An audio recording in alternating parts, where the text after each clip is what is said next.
system. Okay, fine. So in the last class, what we are looking is that we are looking for application interaction model, and we are going in for some steps how to create this application interaction model. So in this model, in this section, what we are trying to do is that we are going from this application domain model, and then we'll go for this application interaction model.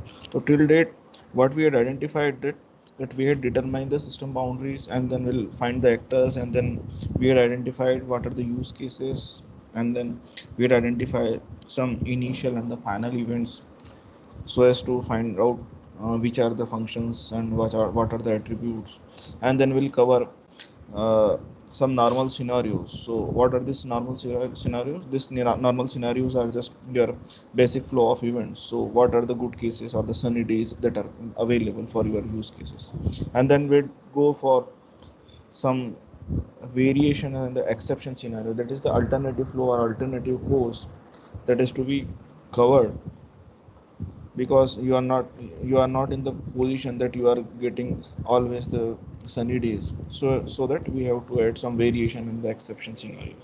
Then we had identify what are the different external events associated with us. So in that case, we had identified some activity sorry a sequence diagram, and how this sequence diagram, how your different objects communicates with your different objects. Fine. So next thing is to create your application interaction model is that we have to prepare some activity diagrams, and we are not going for creating a activity diagram for each use cases. We are going to select which are the complex use cases, and for those complex use cases we like to create our activity diagram. So we had covered activity diagram or the simple activity diagram as well as the streamline activity diagram. So we are just going how to create all these things. So when in the last step we had identified the sequence diagram. So this sequence diagram usually captures the dialogue and the interplay between your different actors and objects, but they do not clearly show the alternative flows or the decision flows. For an example, let's say when we need some sequence diagram for say main flow of interaction or main flow of events, and in addition to that we need some additional sequence diagram for each errors and the each decision points, because we are having basic flow of events as well as we are having some alternative flow of events. So to include all this, the errors and the decision points, we'll use this activity diagram. So these activity diagrams let us consolidate all the behavior by documenting the forks or the joins or the merges in our control flow. So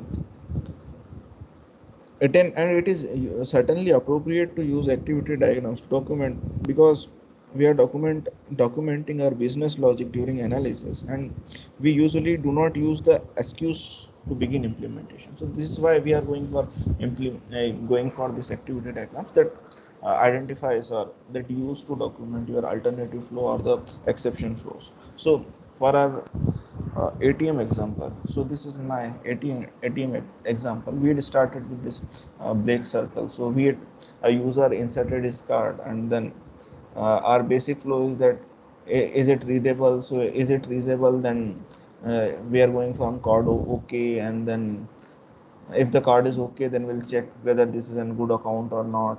And if it is a good account, then we'll request the password, and then if it is the password is correct, then we'll go and we'll proceed. Otherwise, what are the alternative flow associated with or that particular initiation use cases are thus we are inserted a card, and if it is not unreadable, then we'll keep card and we'll discard all those things.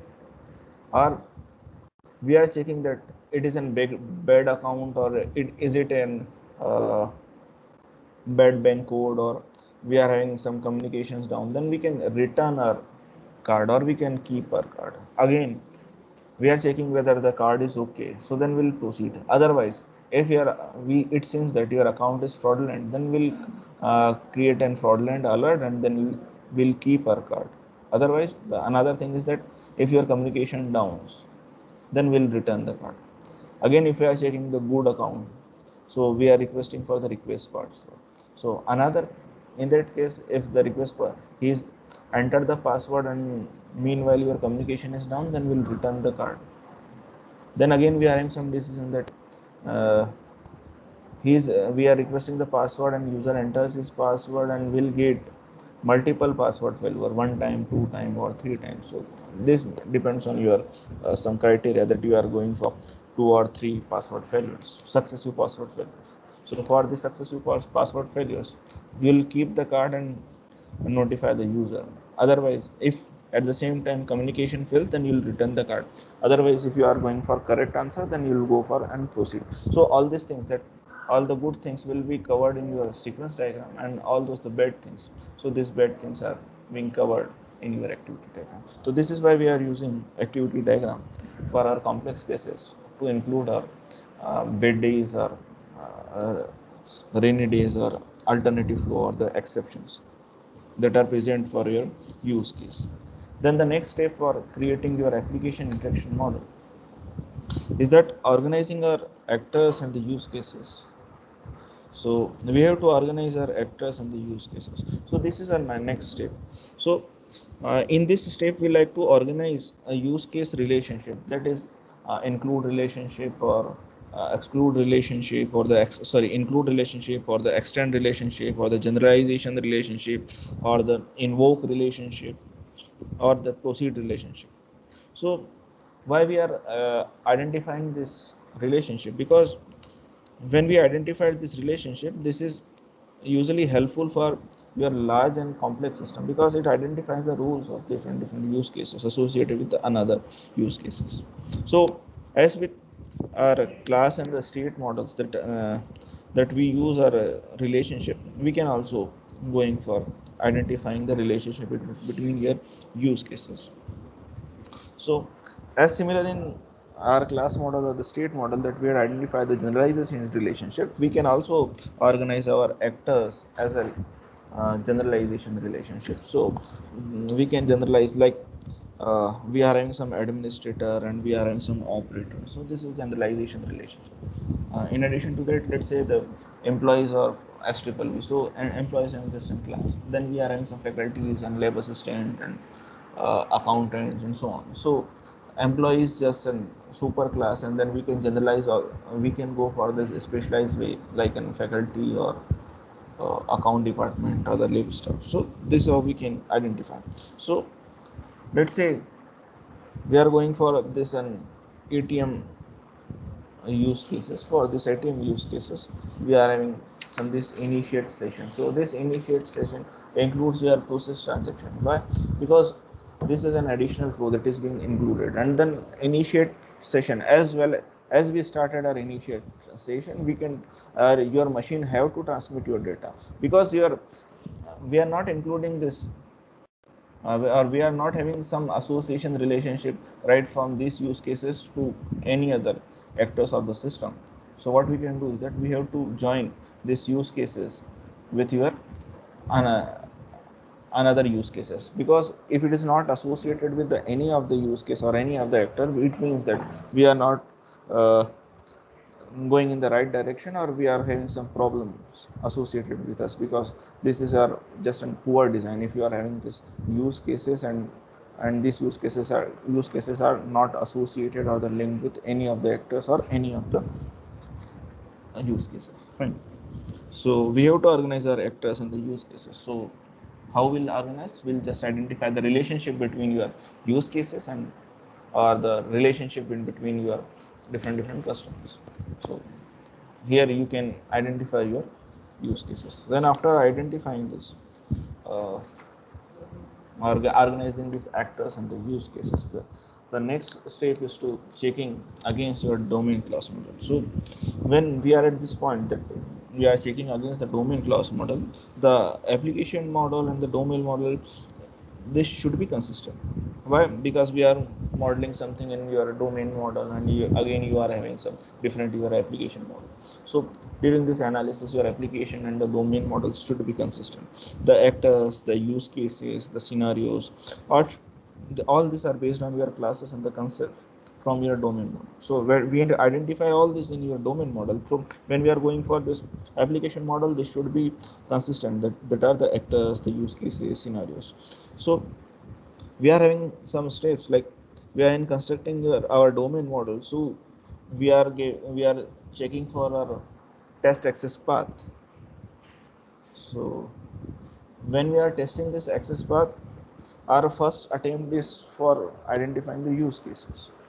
So when we are identifying the test cases that has been carried out in uh, your constructing your domain model. So your use cases right in your application interaction model in your application interaction model as well as in your domain diagram, this should be consistent, because we have to identify whether we can move from one thing to another. Like as I said in this example, that uh, if we are not having this relationship either from any use cases or any, so that we can say that this transmit data is not accessible right from your system, right from your user. So this should be considered as an uh,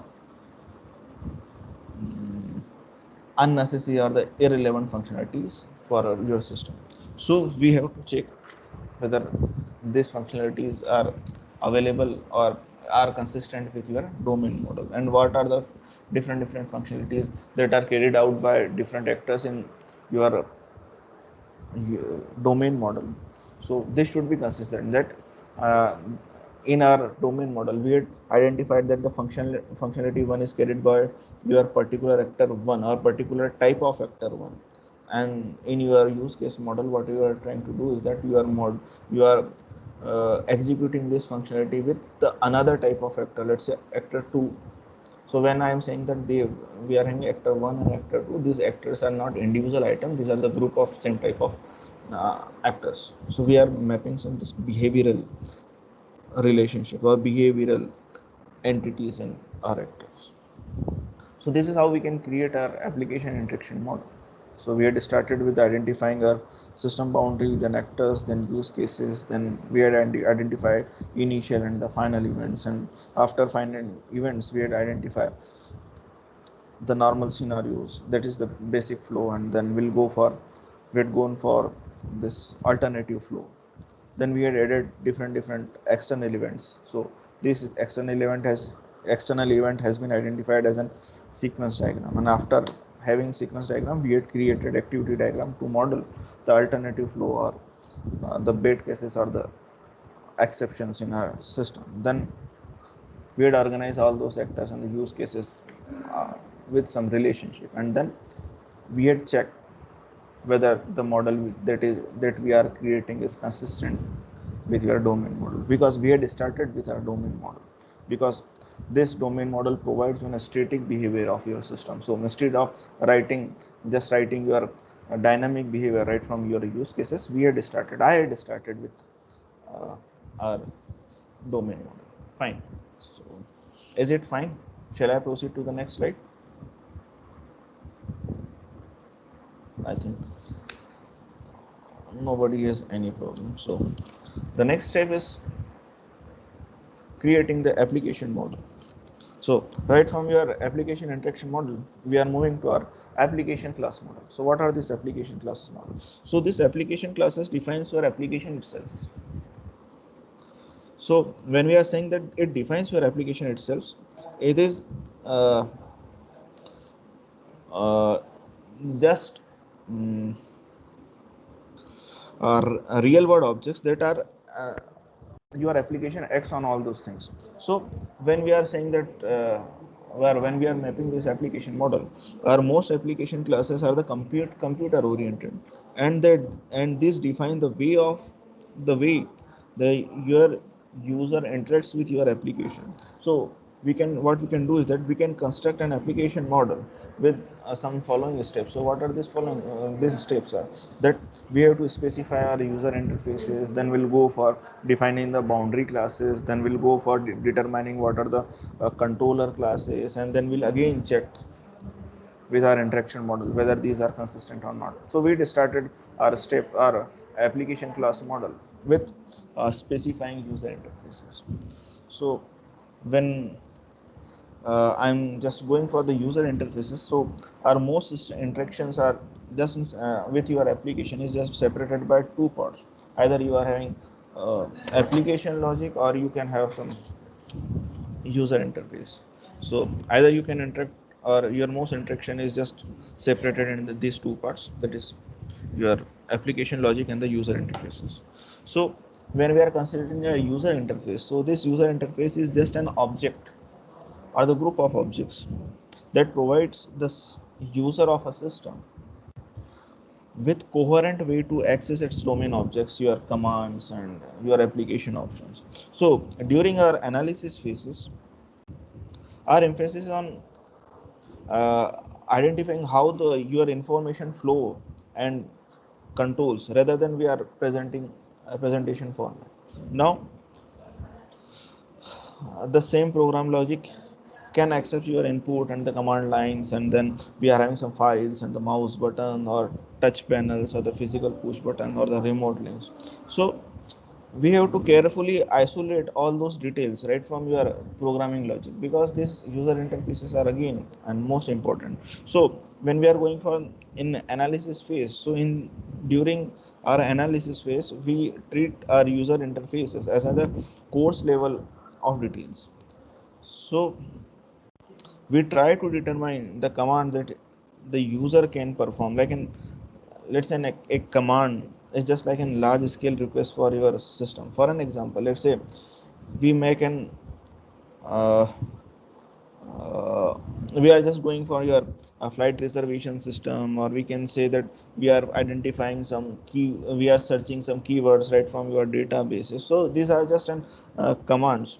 So the format of inputting this information for your commands and the invoking this is relatively easy when we are using your application interface or the user interface, because a user can input anything in his natural language. So instead of getting your data right from your natural language, what we can do is that we can collect our data in a structured format. So it is rather being very easy to fire and query that is in a structured language instead of the natural language, because in foreign your natural language you are having some ambiguous statements that are being available. So and it is very acceptable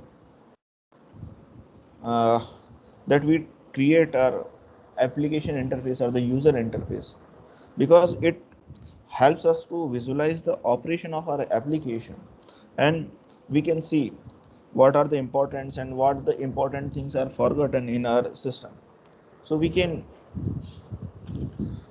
uh, we can also create some dummy interfaces right for in your early phases, so that your user can, or your user or your client can be satisfied by identifying all those things. Because when we are considering our user, so these users are not comfortable with your technical specification. So what we can do is that when we can create some dummy user interfaces, and then your user can provide some inputs, whether that you are going in the right direction, and what are the different usability and the usability associated with this interfaces. So let's say we are again having some ATM layout that is being available. So we are having some this is just an uh, user interface for your user. So you can input uh, 10 characters right from your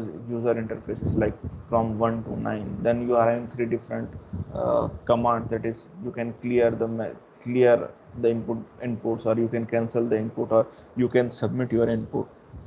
Then you can provide some messages to user whether you are going in the right direction or not. So this is not considered to be a technical, but yeah, it is most important thing, because your particular client is just familiar with the user interfaces, and when your user interfaces are very simple, then there is a great chance that your user of the system will be comfortable, and he will not provide any objections or the uh, objections in your system. For an example, let's say again comparing a Google page and with your Yahoo page, because these are Yahoo and the Google are the earlier search engines other, or we can say that your Rediff mail, Rediff and Yahoo are the initial search engine, then Google appears right in uh, middle of 2000s. So when we are comparing this Yahoo page and with your Google page, so your Google page is just concentrating on what you like to search on this thing, while when you are having this Yahoo page, so Yahoo page contains lots of information, let's say some product details, some advertisement, some news links and so on.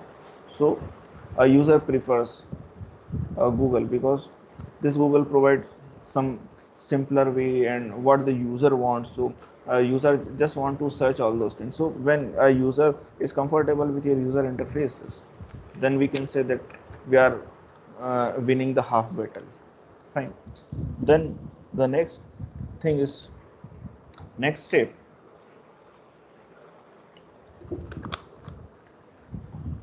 after identifying your user interfaces, then we'll go for defining our boundary classes. So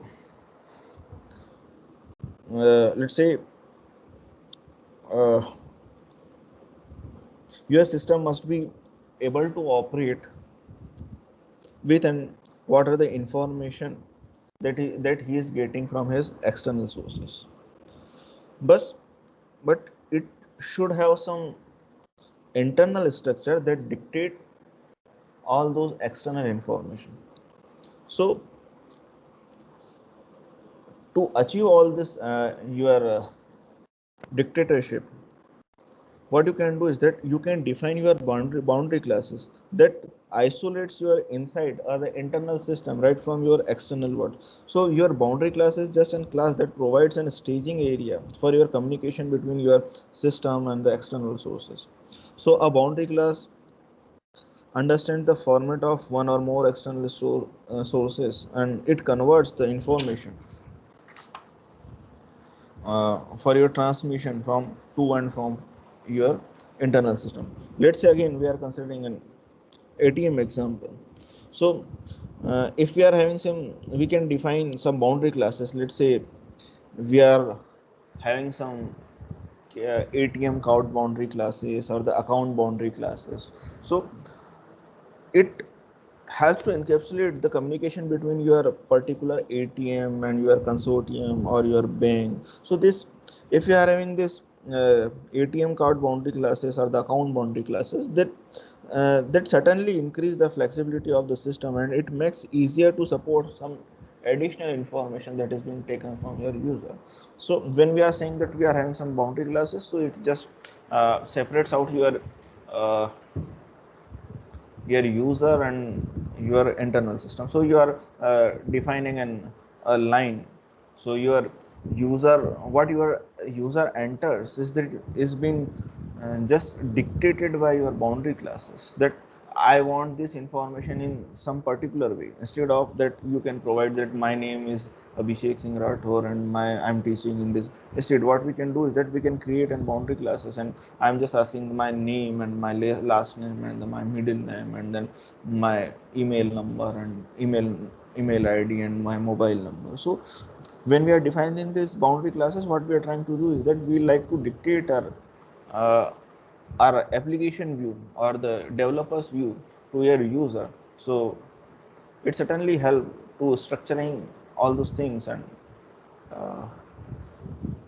and you will get a better or easy computation for your system, because your natural language is rather ambiguous and difficult to understand. So we are focusing on just again on structured input from your user. So what we'll do is that we'll create an boundary classes for our system. Then after identifying these boundary classes, what we need is that we need some controllers.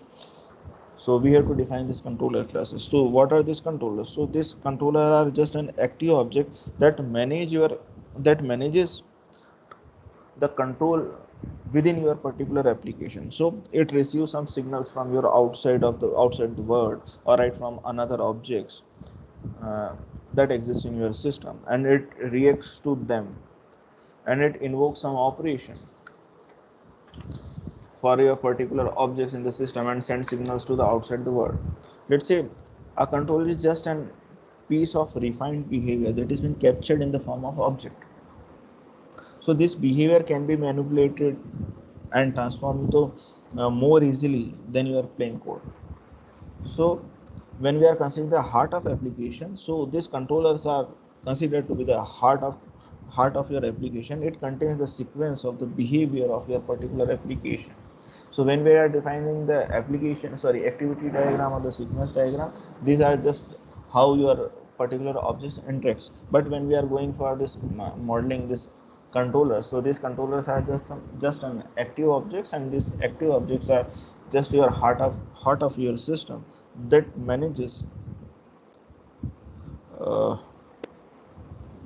or we can say that it manages or controls the sequence of behavior of your application. So most of time when you are designing your controller, so you are modeling this controller in your state diagram. So in the application called class model, we can capture the existence of your controller in the system, because when we are finding these controllers, so these controllers are usually dynamic, this have some dynamic behavior. So instead of modeling all this, defining all this in your static diagram, that is in our application class diagram, what we can do is that we can capture the existence of your particular object at a particular state of time, because these objects are initiated for doing some particular task. So instead of defining on the whole model that is in a dynamic behavior, what we can do is that we can identify the existence of the controller in your system, and this controller controls the information that each one maintains, and what are the association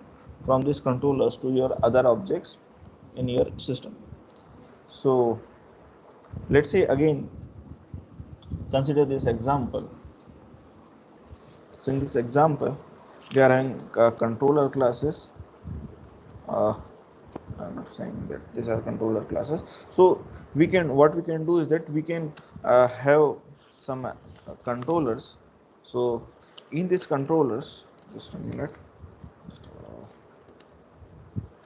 uh, we can define, let's say when we are having some this normal scenarios and the alternative scenarios. So we can identify some major control loops, and this when we are having two loops, let's say some outer loops and some inner loops. So when you are going from this outer loop, we can say that this can be handled by your controllers, because what are the different activities that is being performed by user is just managed by your controller. So what are these controllers? This controller just maps your behavior of your particular application when some event is being triggered in your system. Fine. So again, the next step for creating your application class model is just checking against your interaction model, because we are again going for your consistency. Let's say when we are building our application model, so we'll go over our use cases and think about how they would work. So for an example, let's say if your user sends any command to your application, the parameter of your command must come from your some user interfaces. Like say I like to submit information to my system, so I just created a submit command. So in addition to your submit command, we have to identify what are the information that is to be stored. So we need some attributes. So what are these attributes? So these attributes are the parameter of the command, must comes from your user interfaces. When we are requesting some commands, so this must come from your controller object. So when your domain and the application class models are in place, we should be able to simulate the use case and the classes. For let's say for in this example of this ATM example, so we are having some application classes that are augmented with your domain classes, and which are particularly important for your development. So we are having, let's say this is my user interfaces, again these are my user interfaces. Then we identify this boundary classes. So we are having identify these boundary classes. So right from your boundary classes, what you are getting is that you are providing some dictation, dictate dictatorship over your user, that you needs your some information in this form. So you are having this boundary classes. So these boundary classes have some command, or you are having some internal structure, and for this particular internal structure, your user of the system will provide information in this particular way. Now, so again, when we are having these boundary classes, so these are the user interfaces. So these user interfaces are just for communicating with your particular user, and another, this is a consortium user interfaces that helps to communicate with your consortium. Then we are having some boundary classes. So we are having these two boundary classes, and uh, when we are having these two types of boundary classes, you can check from your previous slides that we had flattened our domain classes to create our uh, boundary classes over here.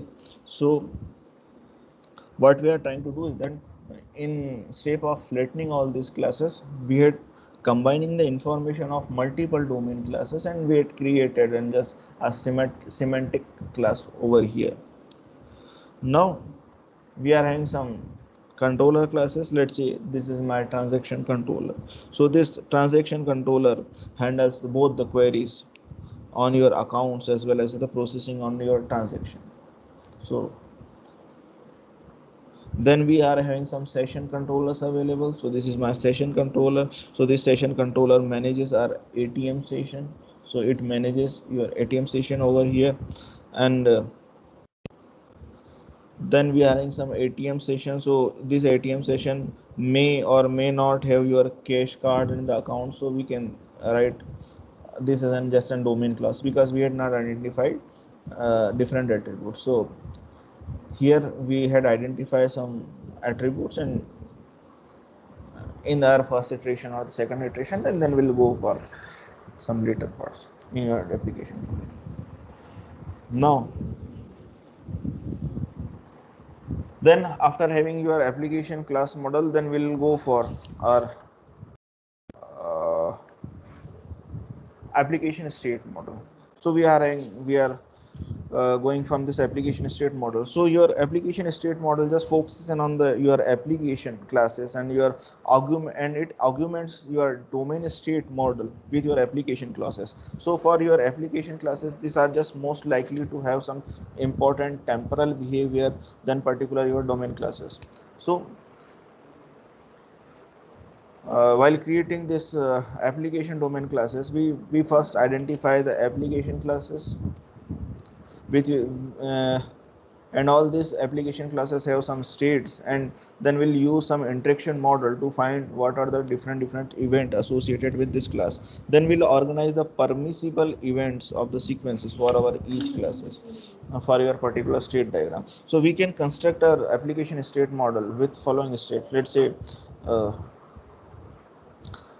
we start with determining our application classes with your states, and then we'll find our events. Then we'll go for building state diagrams, and then we'll check against other state diagram. Then again we'll check against other class models. Then we'll check them against our interaction model. So first step of creating your application state model is that we have to determine the application classes with multiple states. So your application class model just adds computer oriented classes that are prominent to your particular users, and these are important to your particular operation of your application. So when we are considering that each application class, and then determine which one have some multiple states, so a user interface classes and the controller classes are the good candidate that have some state models.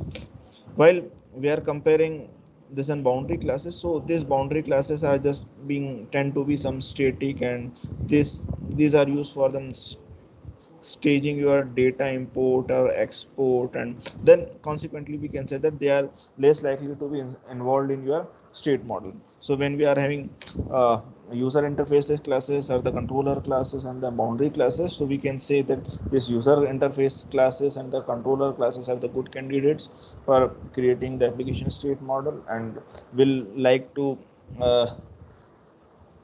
we don't like to include this boundary classes, because these boundary classes are tend to be uh, statistics and static in nature, and all this use some data import and export.